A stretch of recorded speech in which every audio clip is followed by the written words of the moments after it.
खुशी जी बिहार से। महाराज जी, एक चौपाई है हुई है सोई जो राम रचि राखा।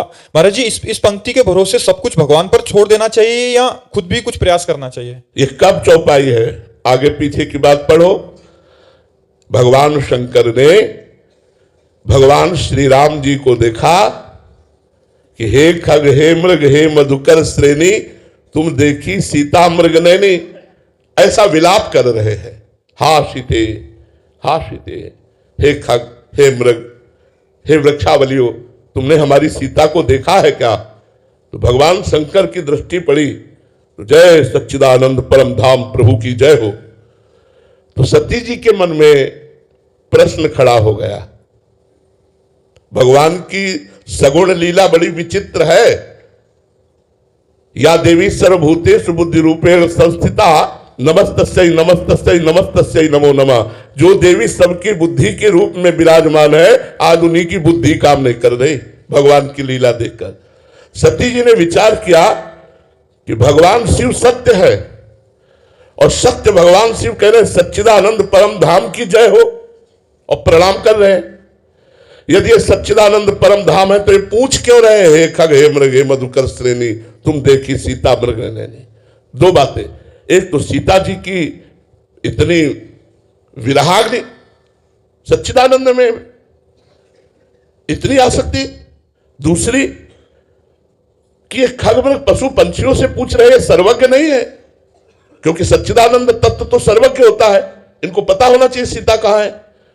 यदि ये राजकुमार है तो भगवान शिव ने इन्हें सच्चिदानंद कहा, और यदि सच्चिदानंद है तो खग मृग पशु पंछियों से क्यों पूछ रहे? अस संशय मन भयो अपारा, बड़ा संशय हो गया। भगवान शंकर ने देखा सती के मन में संशय है तो भगवान शंकर ने बताया, मुनि धीर जोगी सिद्ध संतत विमल मन जे ध्यावहि। बड़े बड़े सिद्ध मुनिजन जिनका ध्यान करते ये भगवान श्री राम नर लीला कर रहे हैं, इसलिए ऐसा पूछ रहे।